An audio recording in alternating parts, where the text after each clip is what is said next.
Good evening. Welcome to the Majors and Quinn Facebook page and YouTube channel. My name is Annie. I'm the events coordinator at Majors and Quinn Booksellers in Minneapolis, Minnesota. If you're not familiar with us, we're an independent bookstore. If this is your first virtual event with us, welcome. If it's not, if you've been here for a couple in this past year of virtual author readings, thanks for being here again. Welcome back. I am very pleased tonight to be introducing a conversation between authors Janna Goodwin and Scott Carpenter. We'll be talking about Janna's new book, The End of the World Notwithstanding. And that book is available for purchase at majorsandquinn.com. I will be putting a link to it in the chat. If you're watching on Facebook or YouTube, there's comments or chat sections. That's where the link will go. And also that is where you should talk to us.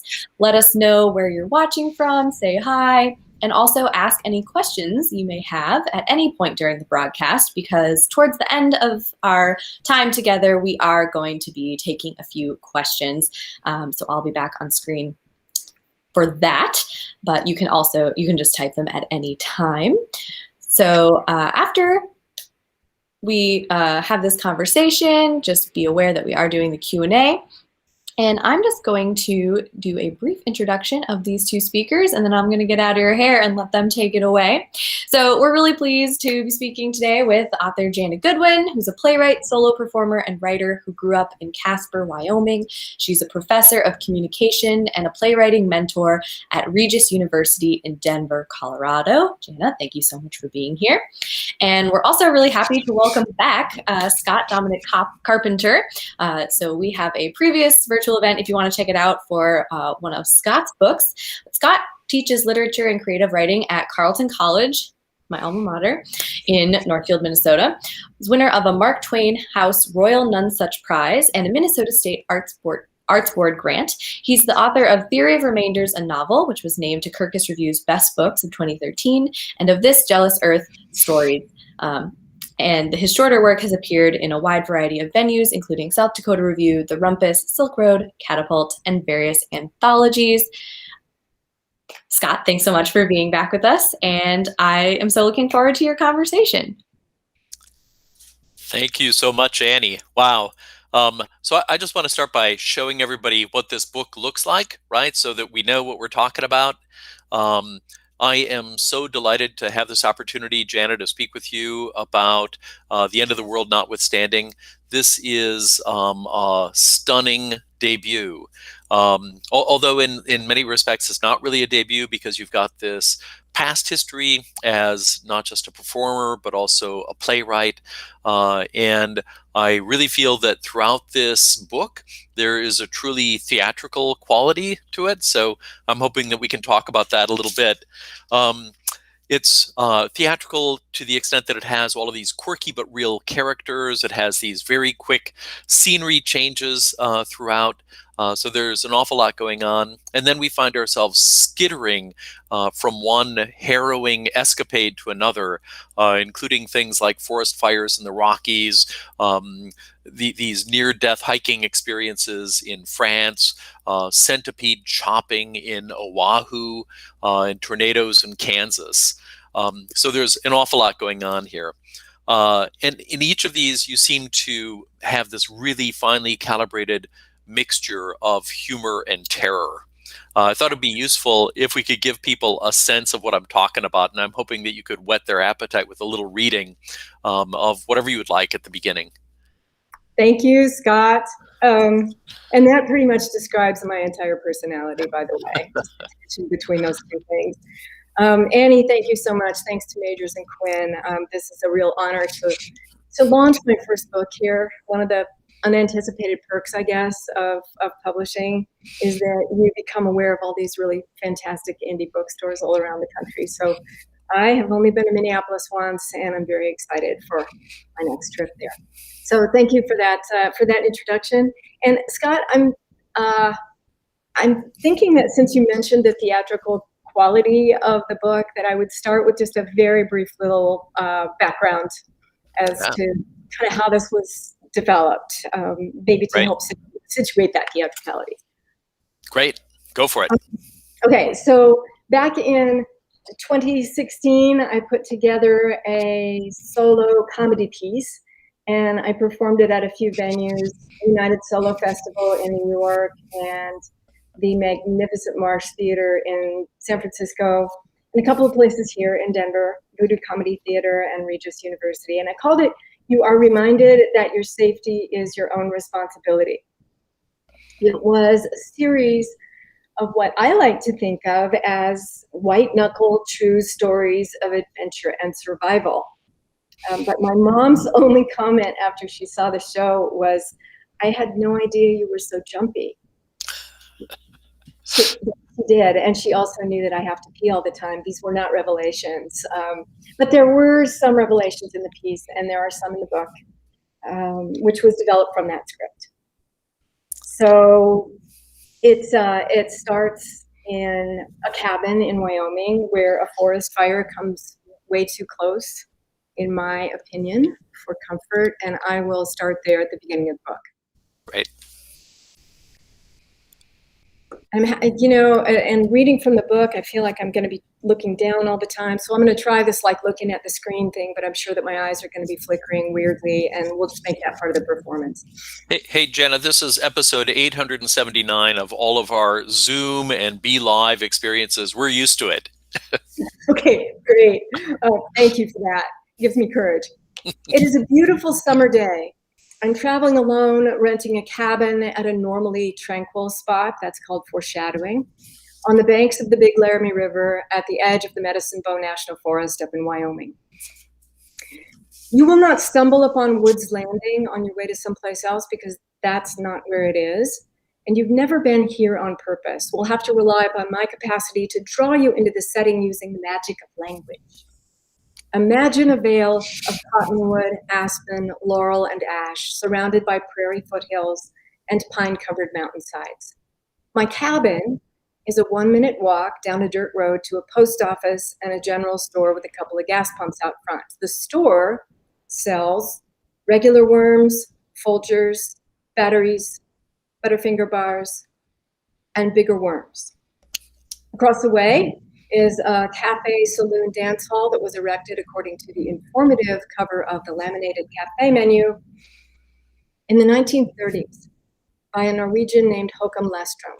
The logs all hand cut and fitted perfectly to cleave together without nails. The floor supported by 24 boxcar springs. When the locals come here to dance, which apparently they still do on weekends, they rebound quite a bit off that bouncy floor, which I very much would like to see. Besides that, I am up here why? First of all, I don't need a reason. I was born and grew up in Wyoming, and they have to let me back in whenever I want.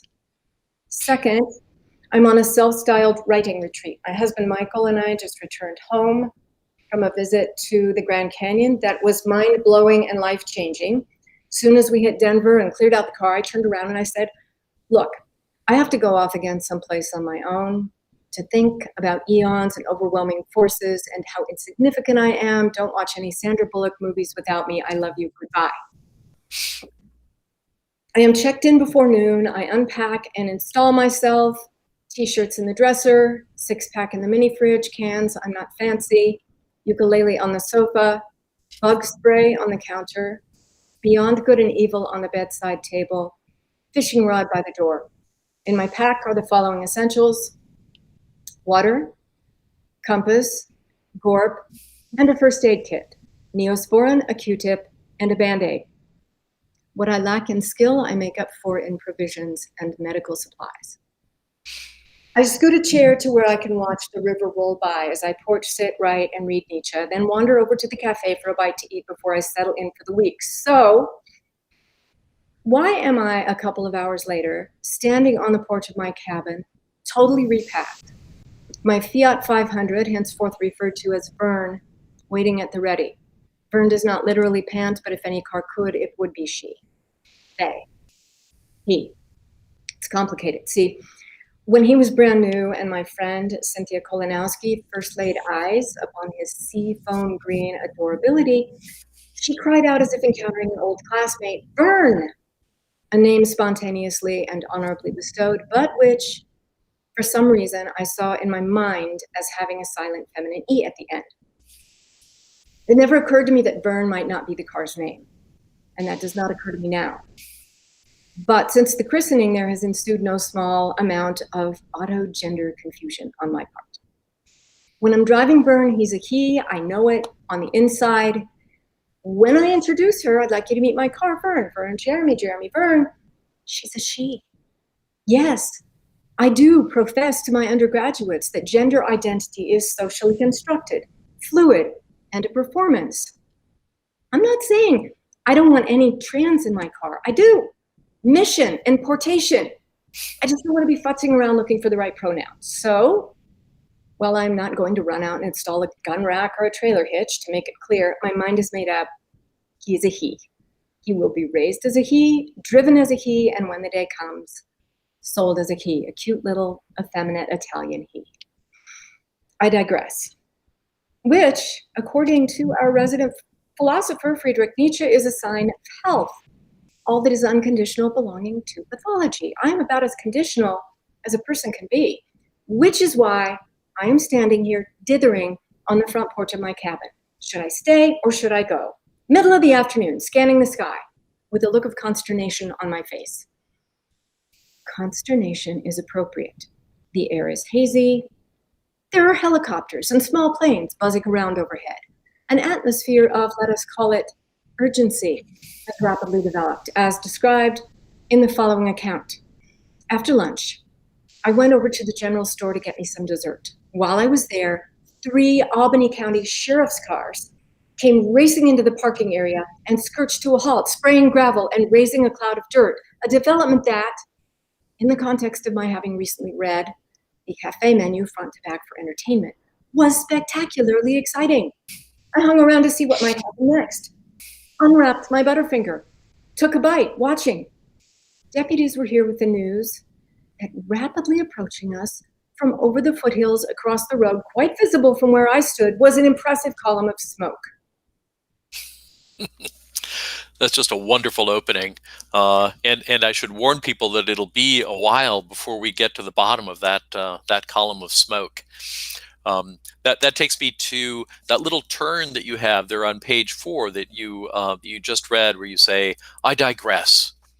And it occurred to me while I was reading that in many respects that is the alternate title for this book, right? It could be called "But I Digress," because you've got this incredibly digressive style throughout.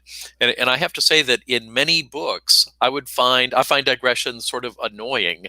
But in The End of the World Notwithstanding, it is utter delight. And I'm mystified as to how you pulled that off. And I'm just wondering about what you were doing there and how deliberate you are in your use of digressions. So 2 things pop into mind, and you and I talked about this the other day, and I think it is an interesting balance. And for me, it's a little bit like maybe writing music, where you have little tunes that kind of spin off over here, and you bring them back, and they tie in with the building themes of a larger piece of music. So there's a little bit of that in there that I just like to play off of a theme, but convince people early on that, yes, I'm going to come back and this is going to build and this will amount to something. So that's fun. Some of the storytellers who I love the most, Mike Verbiglia, I don't know if you know who Mike is, but he's one of my favorite performers on stage because he's a comedian, but he also tells these long stories, deeply personal, and he does kind of take us away and brings us back. And I think I was inspired by watching Mike to think, I could do this on stage. Doing it in a book is a little bit trickier, I think, because you have to sustain it for longer. And as you said, the reader maybe doesn't trust you as much to bring you back. So I guess the idea that I have is that digressions are a little bit like it's spring in the Rockies right now. And so there's water coming down from the mountains.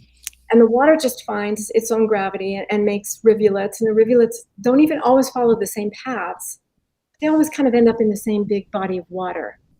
And I guess that's an image that works for me, as the idea that if water can do it, why can't I?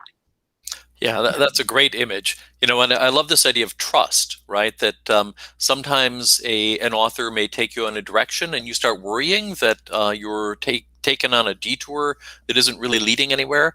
But with your image of water, the rivulets of water coming down, well, if there's one thing I trust, it's gravity, right? So that water is going to make its way down, and I feel that in all of your digressions. I have no doubt, but that this is somehow going to curve back, and that we're going to find that main body of water, or that main current, or that foundation. I don't quite know how you do it, but I'm very admiring of that. You mentioned Nietzsche in a digression, right? In what you described, and I'm just wondering what the connection is between Nietzsche and digressions in general, if there is one. Well, he does say that digressions are where we live. I don't know the exact quote, but he basically was all about digressions. He said that that's where life happens, pretty much. And the Nietzsche contact was purely accidental. I got back from the Grand Canyon having actually had this mind-blowing experience. I went up to this writing retreat and I grabbed Nietzsche because one of my colleagues at Regis said, "Why don't you read some Nietzsche this summer?" I mean, it was random. Why not? And why not? Just, lie back, crack open an IPA and read some Nietzsche. So I brought Nietzsche with me, and the more I just kind of started devouring it because it seemed to actually reflect the experience that I had just had at Grand Canyon. And he talked about the abyss, which I'm totally into the abyss, and I just looked into the abyss down at the Grand Canyon. And then it turns out he had this whole thing about digression. So I am far from a Nietzschean or a scholar of Nietzsche, but there were a few things in Nietzsche that really stood out, and they made their way throughout this book. Yeah. So the abyss plays a prominent role, I would say, in the book, not just the Grand Canyon, but abysses of various sorts, right? Because the book, in many respects, is a series of very unfortunate events. We just leap from one harrowing tale to the next. And it seems that the more harrowing the tale is, the funnier you make it. That somehow there's this connection, this deep connection between terror or horror and humor in what you're doing. I was wondering if you could give us an example of that. For example, in the chapter about the tornado in Kansas. I think that was on page 75. Yeah. Okay, thanks. Yes. So yeah, just a prelude to this selection. This is in which my elderly parents and I take a road trip across Nebraska, Kansas, and back home to Colorado. And on the last leg of the trip, things happen. And just another aside, because I do digress, for some reason, my parents have become my best friends. So I hang out with these elderly mid-80s people, and we just have a blast. And I don't know if there's something wrong with me or with them, because I don't know that this phenomenon is common, but we have some good times together. So in this scene, I've been watching a distant cloud become a black shelf, and the highway takes us closer and closer to it. My mother is driving, and I'm going to cut a couple of lines in this reading because they refer to something else here in the book. All right. What I am saying is that after more than half a century of knowing me, my parents, by the time we are on our way back from Kansas, are so used to my lively interpretations of everyday phenomena, they just start humming or turn up the radio real loud. But then, I kid you not, a thin, twisty finger does stretch out from the sky to the ground. Imagine my excitement. I have my iPhone ready, which is why the heart-pounding drama that follows was recorded for posterity. I do not come off too well in the video, but I'm sharing it with you because I told you so.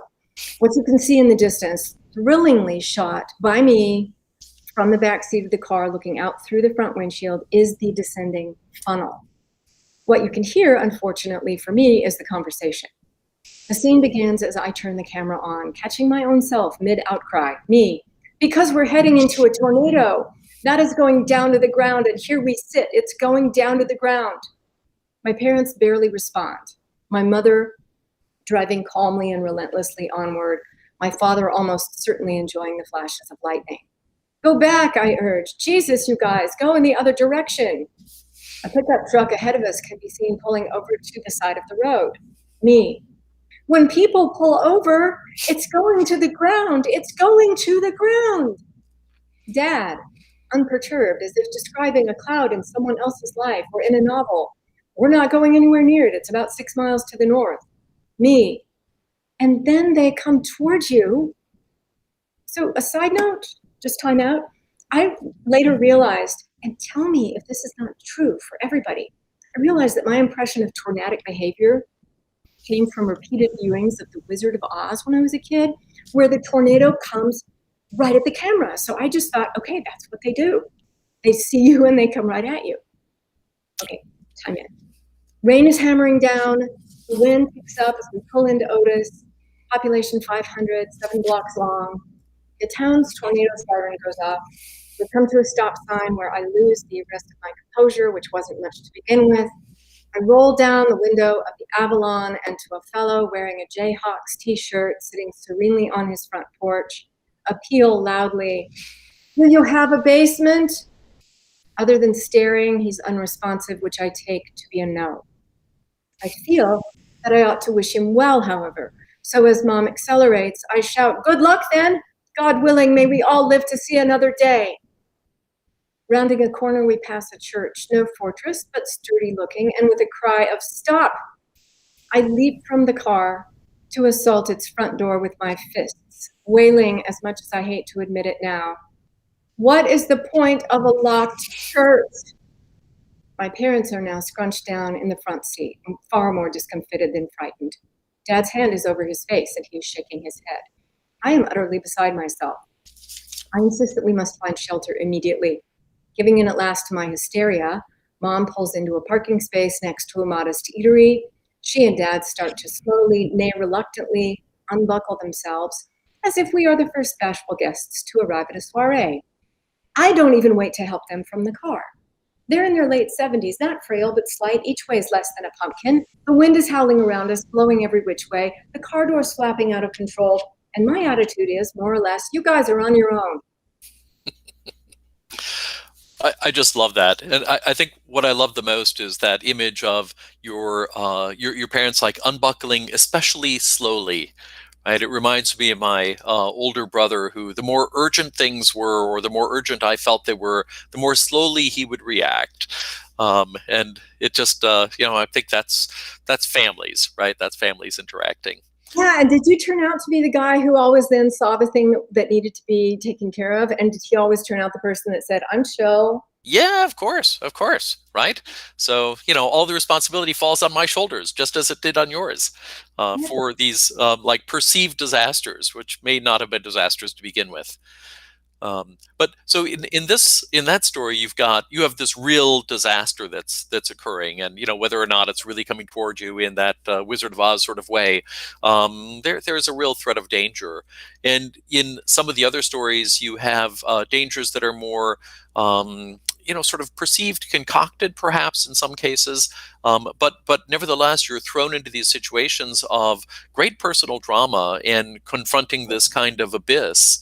And there's one of them where you're in a nearly fatal car accident, and then you find yourself transported through the beauty of digression into a real abyss, into the catacombs, and we find ourselves accompanying you as you confront not just your mortality, but the mortality of 6 million previous French people. And this is I don't know, some sort of a confrontation with the end of it all, and yet nevertheless the chapter is lighthearted. I'm just wondering if you could speak a little bit about the role of humor in all of this. Yeah, I think I can. I always go back to just my family, and my family loved laughing together, and we, more than anything else, we're always trying to make each other laugh. And I think that's in my DNA. It's also just how we behaved and how we made meaning with each other. And I think you were not allowed also in my family really to dwell too much. on stuff. You were teased out of it, affectionately teased out of any snip that you would get in, and any fears that you had were also kind of brushed out. My mom was a nurse. My dad was a middle school teacher. And so they were both very pragmatic, Midwesterners, Westerners. And you weren't allowed to kind of dwell. And then as my dad got older, he really took on mortality. I mean, he started thinking about death and dying, I think in his 60s or 70s. He was writing about it and thinking about it. He came up with this little thing that he handed out to all of his friends. You know, he called it Poof. And Poof was this little pamphlet that he handed out that reminded you of all the stuff that you might want to keep in mind, just in case you died all of a sudden, that you know, things to pass on to your family. And so I think it's just in there. And then for me, I started thinking about death and dying really pretty early on in my life. I didn't obsess about it. I just was really aware of it for some reason. I'm curious about what that does when you remember that you're going to die. Yeah, right. I mean, I think we all deal with that at some level, right? And some people go into very deep, dark places, and yet, and you do that some in the book, but you also bubble up to the surface, and so there's a kind of a frothiness in the midst of all that. I think it's really quite wonderfully done. So the book has this, I don't know, sort of. I don't know, kind of a humorous vibration that runs through it. And yet it's not all humorous. You're also dealing with some serious stuff, and sometimes very small things. I just wanted to read a small section that I found really quite moving. It's not even at the heart of a chapter, but this is in the story called Petrified. It says, when Mary Doe's husband, Mike, died a few years ago back in Denver, it was not unexpected. Young and athletic, he'd nonetheless been ill for a long time, but it was sad. There's not much we can do to allay the pain of our important losses. Grief, as far as I can tell, does what it wants with us, as it wants, when it wants, and for however long it wants. And I just read that passage, and it touched me as this surprising little jewel in the piece. And there are many jewels, actually. There's like a piece, a book that is loaded with gemstones in a sense, but many of them are humorous, and sometimes they're stylistic, but there are also these little jewels of wisdom in the book. And I was wondering if you feel that there's, at the same time that you're telling these stories, that there's a kind of a life philosophy or some sort of broader message that you're trying to communicate? Yeah, kinda, sort of, yeah. I think there's probably 4 big takeaways. Maybe the thematic. It's not so much a philosophy, but I think thematically, there's something in there about curiosity over fear, curiosity over anger and bitterness. There's something in there about humor and travel and love. And generosity of spirit that I think threads everything together. But to me, the 4 takeaways in the book, there may be fewer than 4, or there may be more, but the ones that stand out, and they're not really a philosophy, but they're kind of takeaways, I guess. One is that geological time really puts angst into perspective. So go look at strata. When you stare into the abyss and the abyss stares back, say hello. Also 3, I guess, is whenever possible, may we find the comedy. And as my acting teacher used to tell me when I sucked on stage, and I did, he would say, find the love in any scene that you're playing, find the love. So the comedy and the love, and those turn out to be kind of transferable skills, you know, not just applicable to stage, and to the scenes that you're playing, but to how you live your life. And then finally, 4, when you get off the shuttle at the south rim of the Grand Canyon, the driver of the shuttle says over the intercom, remember, your safety is your own responsibility. Watch your step and have a great day. Boom, I think that's my thesis. Great. I've noted all of that down, right? So it's good to get that distilled, the quintessence. For what it's worth. Yeah. So in many of these situations, you actually start out at the beginning of whatever story you're telling as a kind of a a victim. I mean, something terrible is happening to you. And so there's a chapter about a homicidal cat, really wonderful chapter. There's a chapter that deals with the homeless fellow, Oscar, who lives, I guess, behind the dumpster behind your building. And so you have these encounters, and some bad things happen to you. But in some strange way, you're often apologetic about it. And I'm just wondering if you could talk about it, because these things are not your fault. And it's a little funny when that happens, but it's also a little troubling. And I'm just wondering if you can help shed a little light on that. It's interesting because I look at that as comedic, but so many of my friends have said, this is problematic. This is troubling.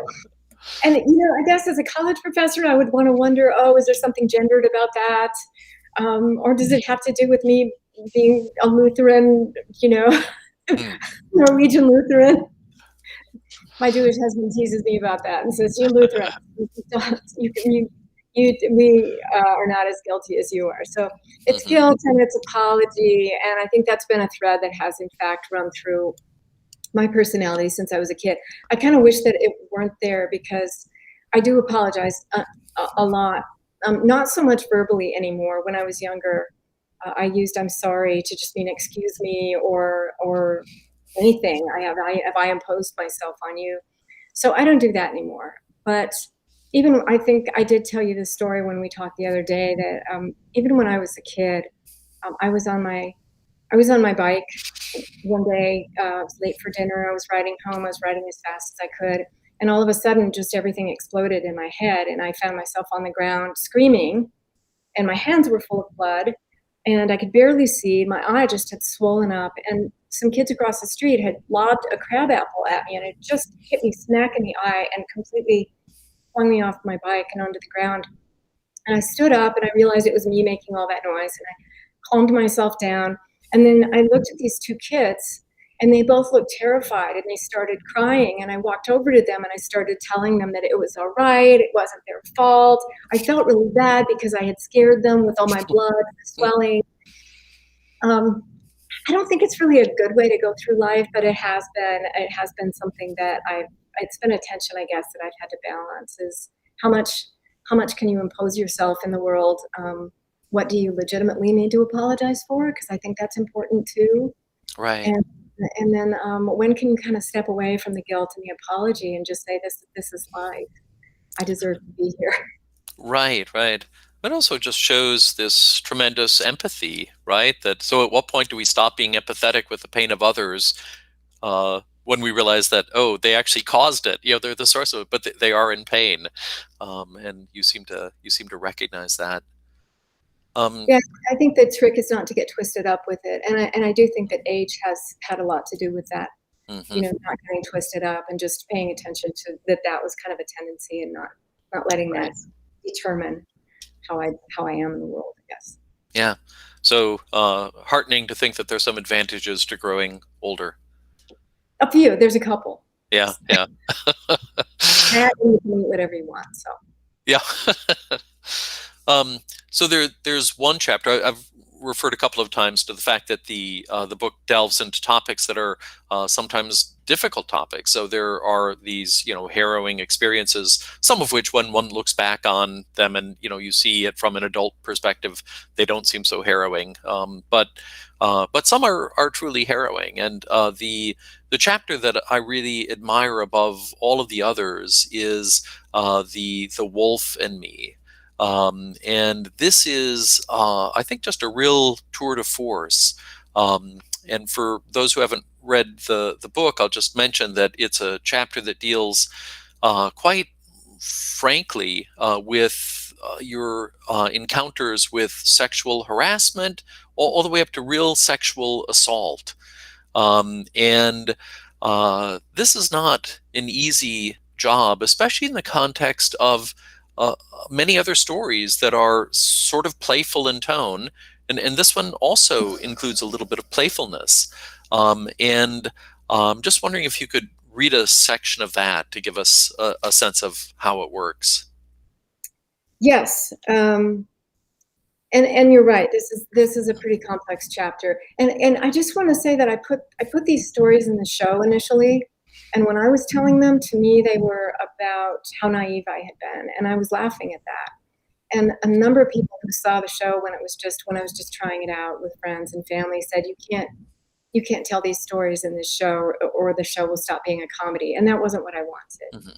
But I think that I did find a place to tell them in the book where the comedic aspects still make sense, when I'm looking at, where do we have agency, where do we lose agency, where do we give over our control, Right.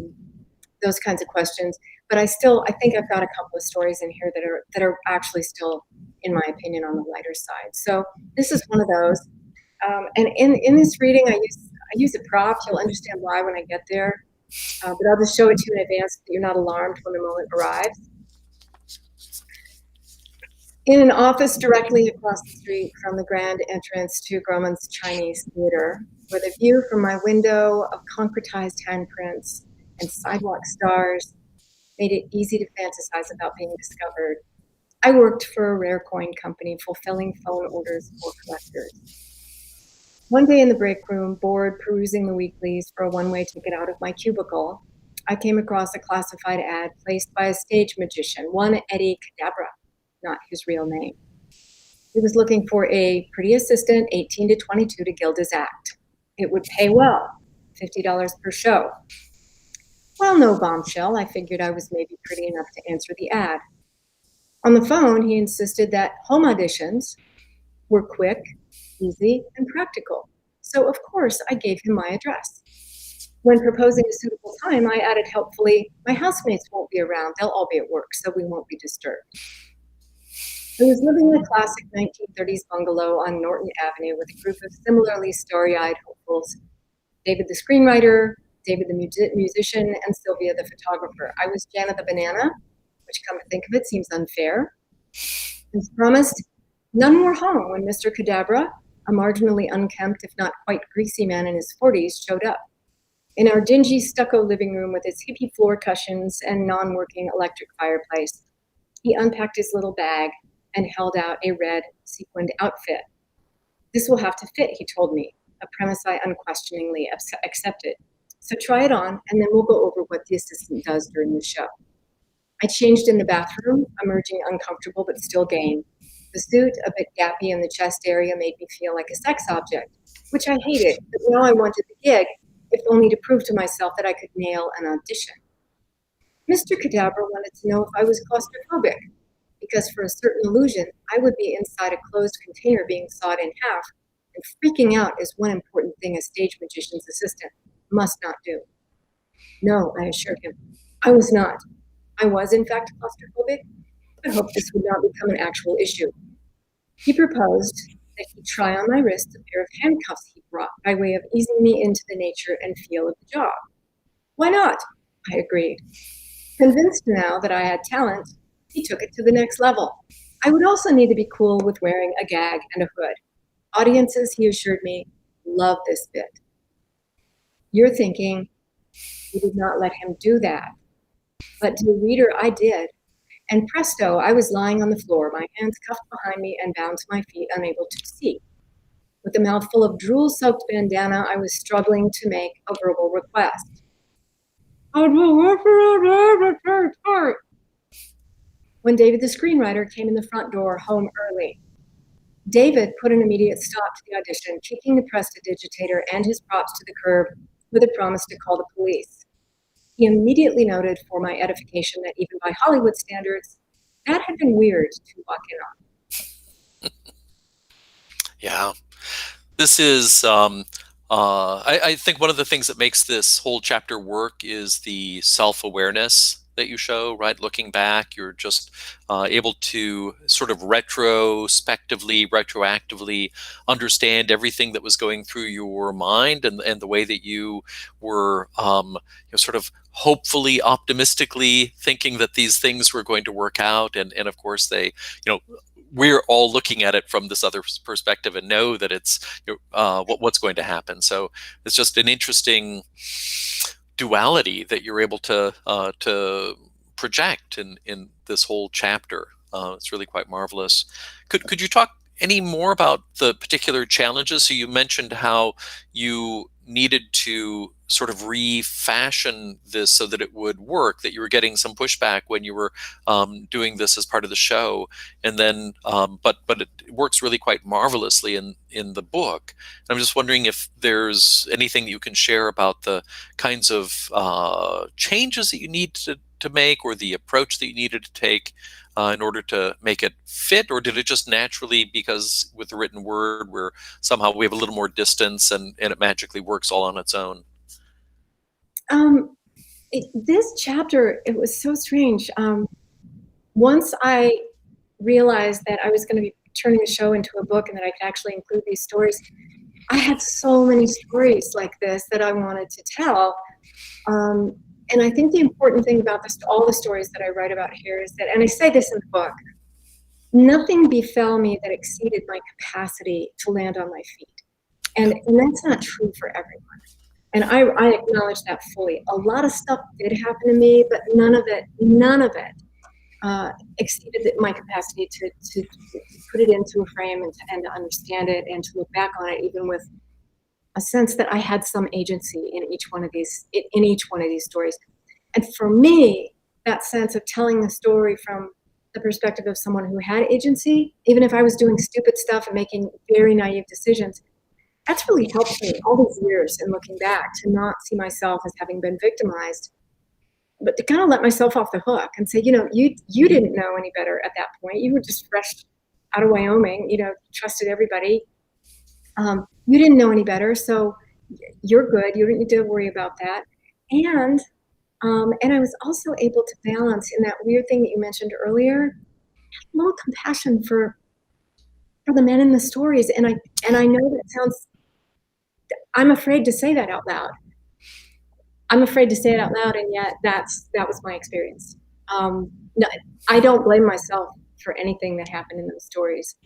But I also did not come out of any of those stories hating men, or feeling like most men are these kinds of people. I feel like maybe a 1.1% of all the men that I've ever met in my life have been people that you needed to watch out for, and the rest of them have been amazing, really just great people. So I think I had to balance all of that in this time, in this day and age, with Me Too and hashtag Me Too, Right. and the feeling that that you shouldn't somehow claim agency, because then you're blaming yourself. So I never blamed myself, and I wanted to hold on to some of that agency, and that's because nothing so bad happened that I couldn't adjust. I think that's what makes this chapter such a tour de force, that you are walking this tightrope, right? It would be very easy to fall off for the reasons you just described, but you make it all the way to the end, and yeah, it's really very, very impressive. So I just want to mention to viewers that we're soon going to be sort of winding down the interview part, and we have some time for questions and answers. And we've got a few questions in the chat. But if you have questions you would like to add, now is a good time to start thinking about that. Janna, I wanted to come back to just one line, two lines in the section that you just read. You say, "You're thinking, you did not let him do that, but dear reader, I did, and presto." Right? So you have this direct address to the reader. And this happens throughout the book quite a bit. There's this kind of chummy relationship with the reader, where you're speaking kind of to yourself, you're telling your tale, but then all of a sudden we're brought into it. And I'm just wondering what your thought was on that, why, what the strategy was for bringing the reader in so directly. Not many people attempt that. As you're saying that, I'm thinking that it probably has something to do with my theatrical training. Actually, I had some really good teachers, and they always emphasized that theater doesn't happen just on the stage, it happens in the audience as well. And that if you're not connecting to the audience, if you're just performing for the audience, or if you're presenting, the thing is not happening that needs to happen. So I think that because maybe maybe I come from that background, or because this came from a piece where I really did have to make eye contact with the audience once in a while and make sure that they were with me and make those connections. I think that probably found its way into the book as well, where I want the reader to feel like we have a relationship. Mm-hmm. Yeah, I think that's marvelous. This idea, almost like verbal eye contact. You can't do that, and yeah, that works really, really quite well. So yeah, we're going to move into general questions now, but I guess I just wanted to say, without giving anything away, that as I was reading the book, I mean, I loved it from start to finish, and but right, as we're moving toward the end, I'm thinking there is no way that this book comes to some sort of a satisfying conclusion. That we've gone in all of these different directions, and there's just no way to land this crazy plane. And yet, then I get to the last chapter, and it happens. It is just the most miraculous ending. I'm so glad you ended that sentence that way. I was waiting. I was like, yeah. and then she didn't. She didn't. That's right. Yeah, right. Well, so I surprised you in the same way that you surprised me. But so we'll leave that for people who, you need to buy the book in order to get this really marvelous ending. But it's a very, very strong finish. And I think that most people, as books come to a close, they think, I'm kind of done with this. I'm moving on. They don't pay much attention to it. But you really pull a rabbit out of that particular hat. So marvelous, marvelous job. Yeah, like Scott says, you're just gonna have to get the book to find out what he is talking about how it wraps up. So yeah, we have a couple questions here, and if you haven't asked your question yet, do so in the next minute or two. So we've got a question, saying this is a great performance, makes me need to ask, is David Sedaris an influence, a muse, or someone you'd rather not be compared to? I say it as a compliment. As the writer. That's so lovely. I love David Sedaris. I've loved him since I very first encountered him. I don't think I could be compared to David Sedaris. It's too scary. Thank you so much. But he's like way up there to me. So yeah, he's got so many. He does so many things with his writing that one day I aspire to do that. Nice. So also, very good point about the difference between the story told and the story read. Do you see yourself as a performer first or a writer first? It has shifted. It really has. And I mentioned this age thing because really that's up for me, and I'm kind of enjoying it. So I think it shifted. I think it shifted when theater got very difficult to produce. Over the years, it's just become an uphill battle. Often if you write for theater, you end up, even if you're fortunate to work with an ensemble or to create something with others collaboratively, you still kind of end up producing a lot of your own work and or finding the funds to do that or trying to make it happen. And that's at the level that I was always doing theater at. So I think I shifted, and I think that I shifted over the course of about 10 years from I only want to write for theater. I love writing dialogue, and I love making it come alive and working with others to craft a script. There's nothing like it, like working with an ensemble on a new piece. And I loved that for years, and I thought that was really where I wanted to live. And I think when I decided to write a novel, so I wrote a novel, and then I put this together from the solo piece, and I think that I think I want to write now, not for theater, but just for readers. Not just for readers, but for readers as opposed to for live audiences. Yeah, absolutely. There's can be all different stages of your creative life, and I think that's wonderful. So I don't have any more questions. I have a question. Oh, Scott has one too. So I'll ask one. It's maybe not even a question. It's just I think my favorite thing that you have said so far is when you were talking about the abyss, and you're just like, I love it. I love the abyss. Tell us more about your love of the abyss. What is that? Is that a real place? Is it an abstract concept to you? Why do you love it? Tell us everything. I think that while we're alive is the only chance that we ever have to experience genuine, breathtaking awe and terror. Once you're dead, you can't. And so as part of this acceptance of this whole enterprise here, I love the ocean. I'm terrified of the ocean.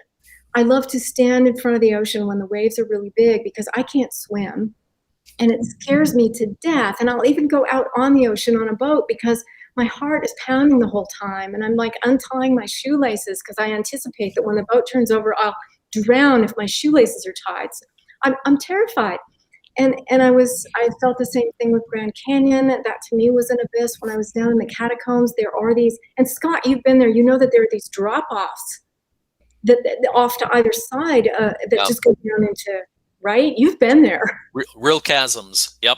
Real chasms. And there's something about them that to me is just, it's part of being alive, is that absolute awe and terror of something that's so indifferent to me and to us. And it's been there for so long. And so that's the ocean, that's Grand Canyon, that's the abyss. Great. Makes perfect sense. All right, Scott, you had one that you wanted? Yeah, so first of all, Janna, if you can't swim, your shoelaces are the least of your problems. Just don't even bother. Just don't even bother. Yeah, okay, so you can like put your mind at ease. But so I wanted to ask, so the book is published by Traveler's Tales, right? Traveler's Tales. And so place is actually very important in the book. You are in France, you are in the Rockies, you are in Kansas, you're traipsing all over the place. And I'm just wondering if you could talk a little bit about the role of place in the way that you think of being and thinking of storytelling. Wyoming is looms large in the book. So what role does place have in your writing? Scott, first of all, thank you for mentioning Traveler's Tales. I want to thank Traveler's Tales so much. They've been awesome to work with. And I think that they have actually made me want to be a travel writer, just as an aside, because I love traveling so much. And I found out that I love writing about it. Place to me is a character. It's very much a character. And when I'm reading, ever since I was a kid and could first read, I'm sure this is true of everybody who reads, but I just love to feel the setting, the place that I'm in transports me. It has meaning. Everything has meaning in a place, and it's a different meaning than a different place. The scale of things, the things that you notice. So to me, place is a character, and it's really important. You have to have a relationship with it, and it kind of where you are can tell you how to be there if you pay attention, whether you're there with awe or whether you're there with gratitude, or whether you're there not wanting to be there, like sometimes in my back alley. Yeah, so place just to me is super, super important. I don't know if that was, what is it for you? Let me just toss it back to you for 1 second, because I thought place you've written, especially in your recent book, I'm just going to toss it back. What's place to you? Yeah, well, I mean, so it all depends, right? I have a novel that is set in France, and I would say that you mentioned place being a character. I think it is not just a character, but like other characters, it shapes characters, right? So that's really quite prominent in the recent memoir about Paris. It is this sort of whole universe. It's just this universe of mentalities and habits, and this idea that you go from one place to another, and suddenly the rules of the game change. And I just find that really quite delightful. They often change in very small ways that are hard to detect and that lead to all sorts of misunderstandings. And I think that most of life, most communication is miscommunication, right? Most of life is misunderstandings. And I just find it a very, I don't know, sort of knotty, tangled sort of experience to walk into a new place and to try to figure that out. Yeah, and I think it's good to talk about place, and that's actually been a theme that's come up in a lot of the writing that we've been able to showcase over the past year virtually. And it's, maybe we appreciate it more when we're not able to physically be in the places. So we've been thinking about place more as we are within our little 4 walls or 8 walls or wherever we've been confined for the last year. So thank you both so much. I would like to let people who are watching know that I should have mentioned this at the top, but Scott's most recent book, French Like Moi, is also published by Traveler's Tales, as Janna just mentioned, and it is, put a link to it in the comments. So that is also available on the Majors and Quinn website. We've got them on the shelves too, if you happen to be in the area. That goes for Janna's book as well. The link to that is further up the comments. So thank you both so much for being here, for that wonderful conversation. Thanks everyone who tuned in and said hello. And if this video, or if you know of anyone who wasn't able to tune in with us live, this video remains available on the Majors and Quinn Facebook page and YouTube channel after tonight. So at any time you can send people there or to come check it out yourself. Thanks again and have a wonderful rest of your evening.